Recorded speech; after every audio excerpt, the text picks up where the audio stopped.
Agora ouviremos a vereadora Déia por 15 minutos.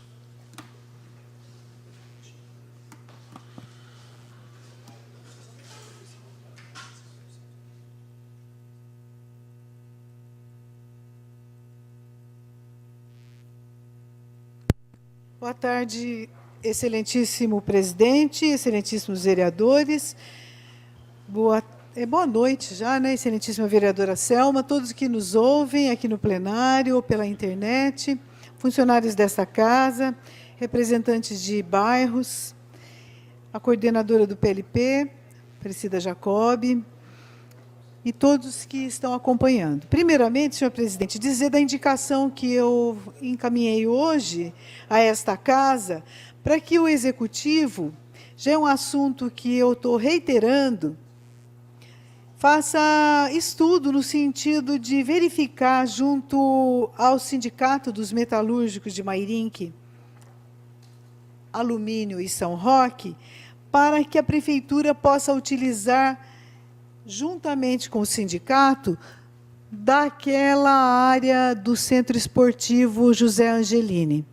Devemos lembrar que aquele centro esportivo, ele foi passado em concessão administrativa da prefeitura para o sindicato, porque a prefeitura é a proprietária, por 30 anos, que se iniciou em 1998. Eu sempre coloquei contrária a essa concessão administrativa, até mesmo para os representantes dos sindicatos, porque eu entendo que um município que não tem tanta área de lazer, que falta tanta coisa na área de esporte e lazer, passar para um sindicato que tem recurso e pode construir uma quadra, uma piscina, uma quadra de tênis, era um absurdo e continuo achando que é um absurdo. Então, a minha indicação, reiterando, sempre que estive nessa casa, fiz essa indicação, é que a prefeitura entre em contato com o sindicato para que o uso possa ser conjunto. Quem visita lá periodicamente aquele centro esportivo, verifica que a frequência não é tão grande assim, porque os metalúrgicos já têm também alumínio uma área de lazer, muitos metalúrgicos moram em municípios que têm outras áreas de lazer. Os metalúrgicos, eles acabam utilizando, é claro, mas é possível, penso, compatibilizar o uso da categoria metalúrgica com a população de Mairinque. Nós sabemos que a gente tem mais de 10 meses de verão, quase, se a gente for contabilizar. Temos pelo menos 8 meses que dá para usar piscina. E a grande maioria da população não tem piscina, e não é sócia de clubes particulares. E a piscina, para qualquer idade, ela é importante. Para criança, ajuda no desenvolvimento. Para idosos, ajuda a manter uma saúde melhor, física e até mental. Então, eu penso que a prefeitura pode, junto com o sindicato, a prefeitura tem sua defesa civil, tem o seu corpo de bombeiros, tem profissionais da educação física, a prefeitura pode fazer convênio com faculdades de educação física para que tenha monitores estagiários nas atividades, não precisa ser todo dia, pode ser no período das férias de dezembro, mas eu penso que o sindicato não tem por que dizer não à cidade. Essa concessão vai demorar para acabar. E nós temos lá uma piscina maravilhosa, nós temos quadras, então eu penso que para uma cidade que tão pobre em área de lazer pública, pode sim fazer com que aquele centro esportivo seja também utilizado pela população.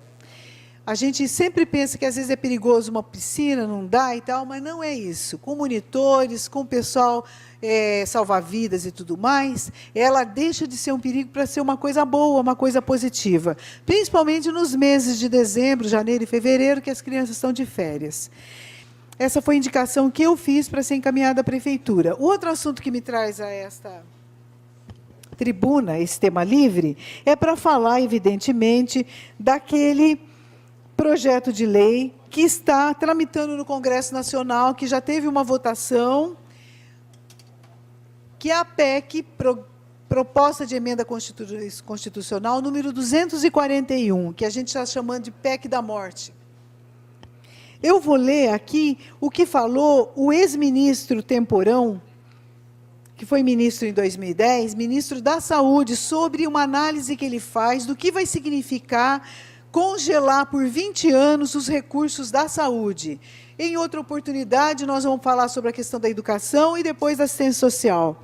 Nós sabemos que estudantes e professores estão se organizando para que haja em Mairinque um ato contrário à aprovação dessa PEC nos próximos dias. Eu participei em São Roque de um ato, que foi lá na Brasital, e eu vou ler essa matéria que foi publicada na Carta Capital pelo ex-ministro Temporão. Ele fala da PEC 241, que significa que um subfinanciado desde... Não, desculpa, vou reiniciar.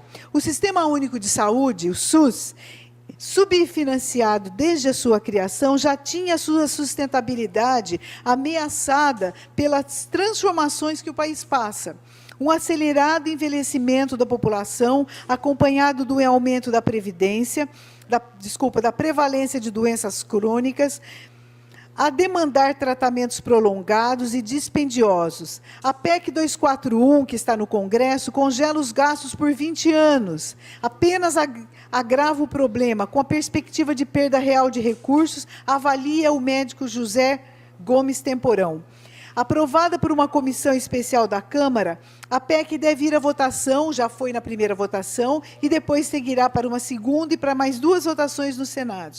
Para diminuir resistências parlamentares à aprovação, o relator Peronde, do PMDB do Rio Grande do Sul, combinou com o governo golpista Temer, uma mudança no projeto. O congelamento dos recursos de saúde e educação começaria não em 2017, mas em 2018. Isso em nada alivia.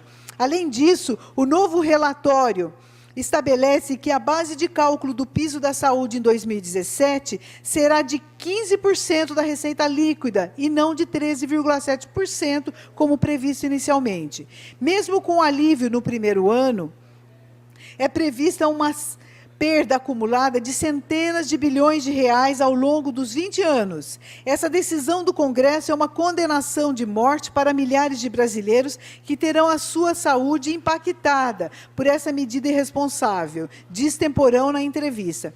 Estamos falando de fechamento de leitos hospitalares, de encerramento de serviços de saúde, de demissão de profissionais, de redução do acesso, de aumento da demora no atendimento.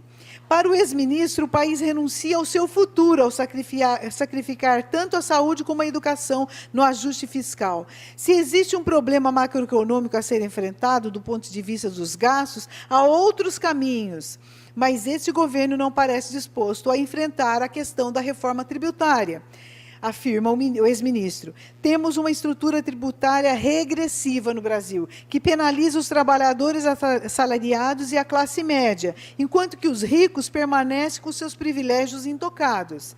Carta Capital pergunta, o que representa a PEC para a saúde pública? Gomes Temporão responde, todos nós, especialistas em saúde pública que militam pela reforma sanitária há décadas, estamos estarrecidos com essas propostas. De um lado, ela denota a ignorância do governo sobre a dinâmica da saúde e bastaria fazer uma consulta ao portal da Fiocruz, que é a Fundação pela Saúde, que abriga uma série de estudos prospectivos dos impactos das transformações econômicas, políticas e sociais que a PEC vai significar. Estamos vivendo um período acelerado das transformações e o aumento demográfico, epidemiológico, tecnológico e organizacional. Essas mudanças vão pressionar substancialmente o SUS, ameaçando inclusive a sustentabilidade econômica. Carta Capital pergunta novamente, um desses fatores é o envelhecimento da população, pois os idosos demandam maior atenção? Ele responde, sim, esse é um dos aspectos, a transição demográfica. O país deixou de ser jovem para passar a ter mais pessoas idosas. O Brasil está passando por um processo de envelhecimento, praticamente na metade do tempo que a França levou para concluir essa mesma transição. Também há uma mudança no padrão das enfermidades. As doenças infectocontagiosas estão perdendo espaço relativo, enquanto avançam as doenças crônicas, que representam um custo mais alto, não apenas no diagnóstico, mas em virtude do tratamento. A Organização Mundial da Saúde projeta que em 2030 as principais causas de morte no mundo não serão mais as doenças cardiovasculares ou cerebrovasculares, e sim o câncer, que tem um custo altíssimo de tratamento. Carta Capital pergunta, ou seja, os gastos de saúde tendem a aumentar? Temporão responde, na verdade, acho equivocado tratar saúde como gasto. Do conjunto de políticas sociais, ela tem uma dinâmica própria, que pode, inclusive, fazer parte da solução macroeconômica para sair da crise. Ao contrário de outras áreas, nas quais a tecnologia costuma substituir o trabalho humano, na saúde ocorre justamente o contrário. Quanto mais tecnologia você incorpora, maior será a demanda de mão de obra qualificada. Gostaria, porém, de destacar uma profunda injustiça do ponto de vista político. Os que estão patrocinando a PEC 241, esse crime contra a saúde pública, estarão protegidos nos seus planos de saúde e seguros de saúde, inclusive aqueles que são subsidiados pelos contribuintes. Os funcionários públicos dos 3 poderes têm planos financiados, em parte pelos impostos pagos por todos os brasileiros. Os legisladores fazem parte dos 20% da população que dispõe de plano de saúde, mas essa decisão afetará profundamente 80% da população que só pode contar com o sistema público. Carta Capital pergunta, o governo argumenta que não está retirando dinheiro da saúde. Temporão responde, isso é uma retórica. Eles também dizem que para 2017 colocarão recursos a mais. No entanto, a partir de 2018, a saúde estará submetida à mesma regra de ter orçamento reajustado pela inflação acumulada no ano anterior. Ora, isso é desconhecer completamente que a inflação e a dinâmica da saúde seguem uma trajetória absolutamente distinta. Todos sabem disso, há toneladas de estudos que comprovam esse descompasso. Uma medida como essa, que vigorará por 20 anos, levará a um profundo desfinanciamento da saúde, que a partir do 3º ou 4º ano terá perda real de recursos, enquanto a demanda só aumenta. Se existe um problema macroeconômico a ser enfrentado, do ponto de vista dos gastos, há outros caminhos, mas este governo não parece disposto a enfrentar a questão, que é a reforma tributária. Por que não taxar melhor os 71 mil brasileiros mais ricos? 71 mil brasileiros mais ricos, eles ganharam, em média, 4 milhões de reais no ano de 2013 e estão submetidos a uma carga tributária efetiva inferior a 7%. Esse é um estudo que está publicado no Centro Internacional de Políticas para Crescimento inclusivo das Nações Unidas. Temos uma estrutura tributária regressiva no Brasil, que penaliza os trabalhadores assalariados e a classe média, enquanto os ricos permanecem com seus privilégios intocados. Mas, pergunta a Carta Capital, quem vai enfrentar os patos da Fiesp?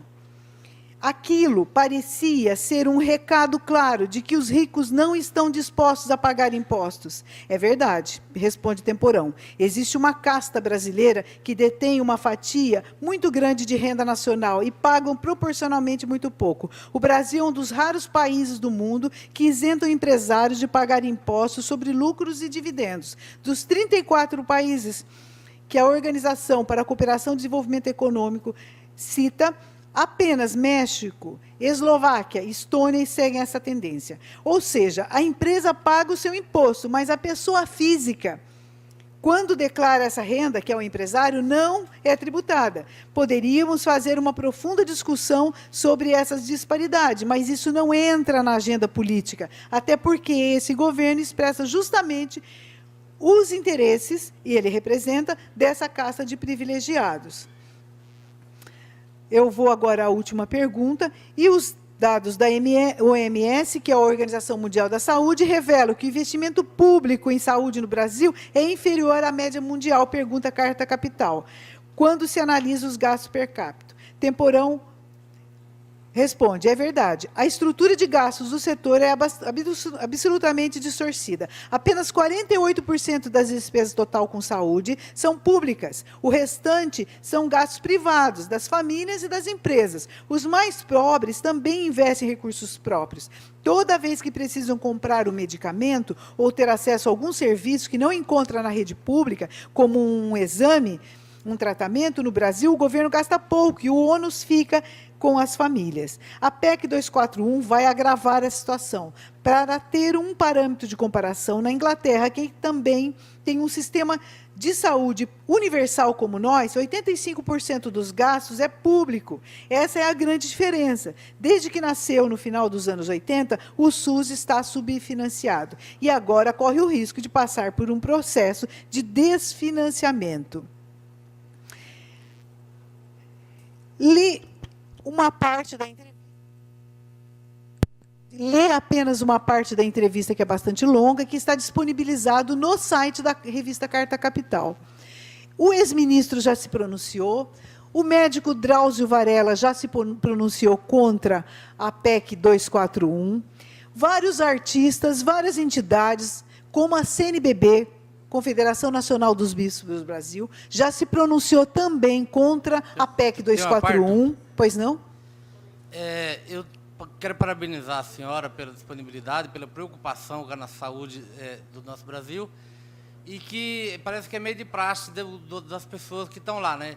Infelizmente, no meu ver, eu acho que essa PEC vai ser aprovada em segunda discussão, porque teve uma ampla votação na primeira discussão.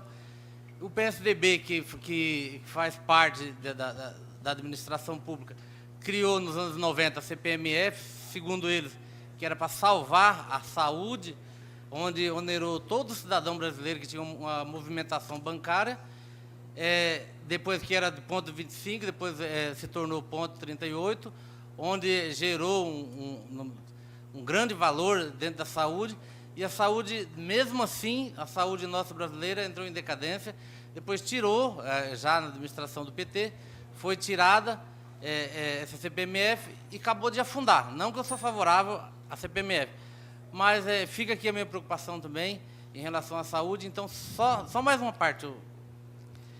A minha preocupação, porque eu nem gosto de falar nesse assunto, mas só quem precisou de uma saúde pública, que teve uma doença crônica, que sabe o que vai passar quando necessitar de um médico. Obrigado. Eu concluo, então, dizendo que eu sou a favor aquele dispositivo que tinha, que era a CPMF. Penso que era uma forma da gente financiar a saúde. Essa PEC ameaça uma cláusula pétrea da Constituição de 1988. Nós vamos andar para trás, nós vamos penalizar as pessoas mais pobres e a classe média. Nós não vamos andar para frente. Nós vamos pegar todas aquelas pesquisas dos hospitais universitários, dos centros de pesquisas, e vamos colocar ela numa gaveta e deixar 20 anos dormindo. É isso que nós vamos fazer. Nós vamos fazer com que as pessoas hoje, que nem de Mairinque, que precisam, mulheres, ter bebê lá em Votorantim, porque São Roque, a Santa Casa, não consegue recurso para fazer o que ela tem que fazer, apesar de eu achar que a Santa Casa tem que atender e pronto, e vamos falar para essa pessoa que não tem outra situação, ela tem que ir lá em Votorantim ter o bebê, porque daqui para frente, por 20 anos, os recursos vão estar contabilizados. Eu concluo, senhor presidente, dizendo o seguinte: foi preso o ex-presidente da Câmara, Eduardo Cunha, do PMDB. Ele, se fizer delação premiada e se colocar todos os pingos que faltam ser colocados nos is nesse Brasil, penso que a gente tem condições de rejeitar essa PEC, sim.